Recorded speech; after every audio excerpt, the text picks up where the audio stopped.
So I just want this kind of to be a message from the past, and when future people hear this, when things like what you're hearing now are illegal, and when it's totally clear what you face, I want you to know if you don't resist, it's only going to get worse. It's not going to get better.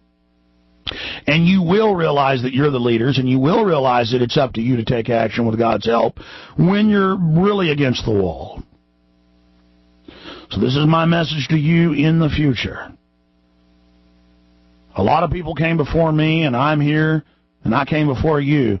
And I'm telling you, you don't have a choice. The bio attacks they've launched against you, the herding into the cities, every few years a more horrific event, cocktails of attacks, everything you've gone through. Now you've got to spread the word to your fellow man. Now everyone will see the truth now that you're in lockdown prison cities. And I'm speaking to the secret police of the future. Your mother, your father, your children are dying from the bioweapons. You're dying from the engineered cancers.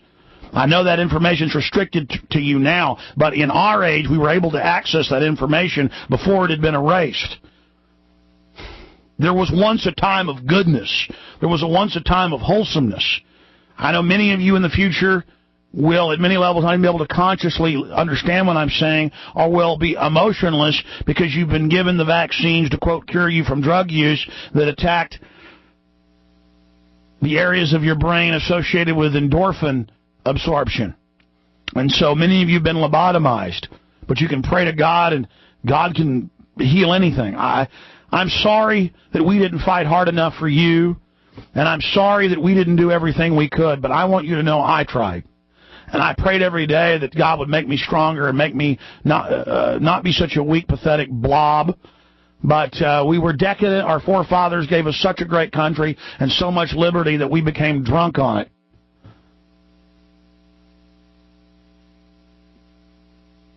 I know your future system is basically computer operated and is fire and forget. I know that it's all automated, but there's got to be a way out of it for humanity.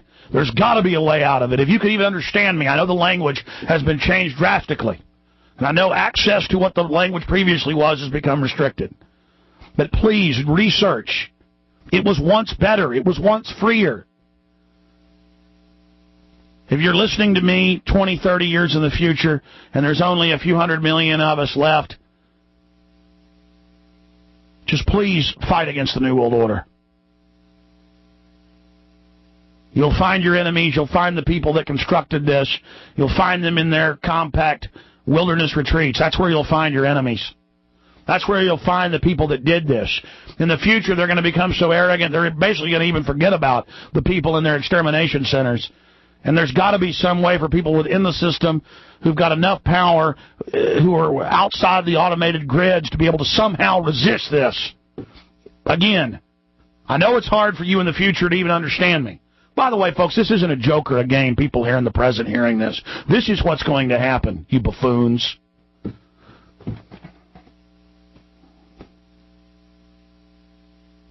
God help us.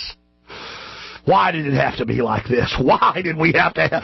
What kind of planet is this where psychopathic murdering killers run everything and have just lovingly, with care, craftily waited and built this grid and incrementally turned the heat up on us?